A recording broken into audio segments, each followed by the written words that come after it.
ना होगा, और अगर सब मिलकर कोशिश करें तो रास्ता निकल सकता है। राजू के चेहरे पर एक उम्मीद की किरण जागती है। हाँ बाबा जी, अगर सब मिलकर काम करें तो हम पानी ढूंढ सकते हैं। हमने पहले कभी यह कोशिश ही नहीं की। लेकिन इतनी कठिन जमीन में नया कुआं खोदना आसान नहीं। मुश्किल जरूर है, नामुमकिन नहीं। अगर हम मिलकर काम करें तो ये हो सकता है। राजू खड़ा हो जाता है। उसकी आंखों में एक नई रोशनी है। तो फिर हम कल से काम शुरू करेंगे। मैं गांव के सभी युवाओं को इकट्ठा करूंगा। हम मिलकर नया कुआं खोदेंगे। यह कहते हुए वह शामू के साथ गांव के दूसरे युवाओं को बुलाने के लिए निकल पड़ता है। कहीं दूर से गरज की हल्की सी आवाज आती है, जैसे आकाश ने उनकी उम्मीदों की गवाही दे दी हो।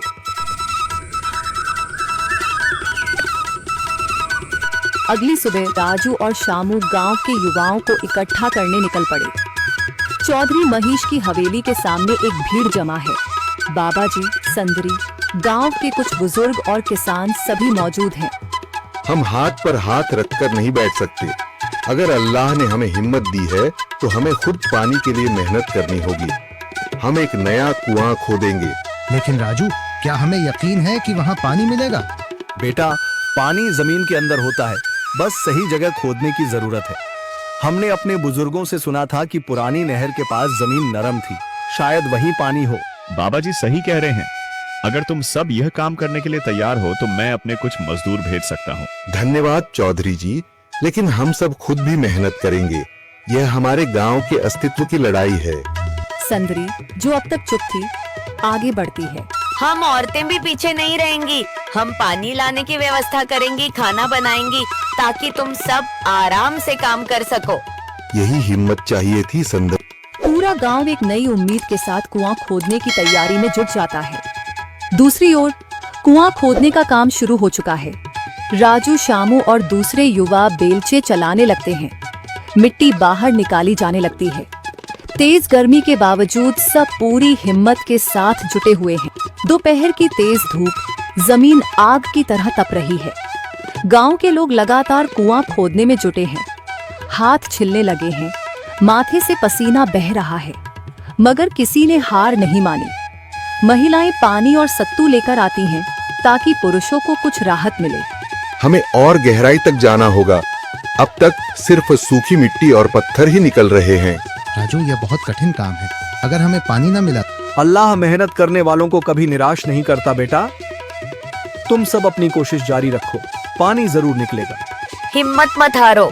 अगर अब रुक गए तो फिर कभी पानी नहीं मिलेगा। सभी फिर से जोश में आकर काम में जुट जाते हैं, मगर सूरज की तपिश बढ़ती जा रही है और कई लोगों की सांसें तेज चलने लगती हैं। तभी एक तरफ से रामलाल और उसके आदमी हंसते हुए आते हैं। अरे भाई, तुम्हें लगता है कि जमीन तुम पर रहम करेगी?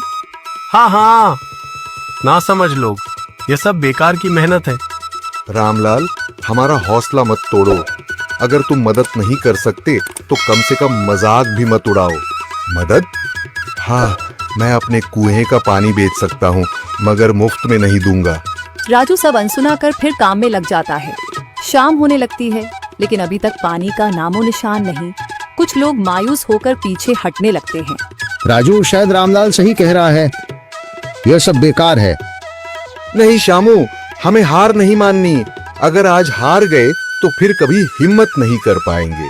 तभी अचानक फावड़ा किसी कठोर चीज से टकराता है। एक अजीब सी आवाज आती है। राजू चौंक कर देखता है और जल्दी जल्दी मिट्टी हटाने लगता है। अचानक एक ठंडी लहर महसूस होती है। सभी लोग दौड़ कर आते हैं। जैसे जैसे मिट्टी हटती है, नीचे से गीली जमीन नजर आने लगती है। सब हैरान रह जाते हैं। सुभान अल्लाह, मैंने कहा था ना, अल्लाह हमारी मेहनत को जाया नहीं करेगा। राजू और बाकी सभी जोर लगाते हैं। कुछ ही पलों बाद अचानक मिट्टी के नीचे से पानी की एक छोटी सी धारा फूट पड़ती है। गांव वाले खुशी से चिल्ला उठते हैं। पानी पानी निकल आया।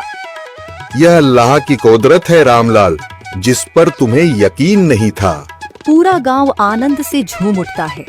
लोग एक दूसरे को बधाइयां देते हैं। औरतें दुआ करने लगती हैं। कुछ दिन बीत चुके हैं। गांव वाले नए कुएं से पानी भर रहे हैं, खेतों को सींच रहे हैं और जिंदगी फिर से पटरी पर लौट रही है। मगर रामलाल अब भी अपनी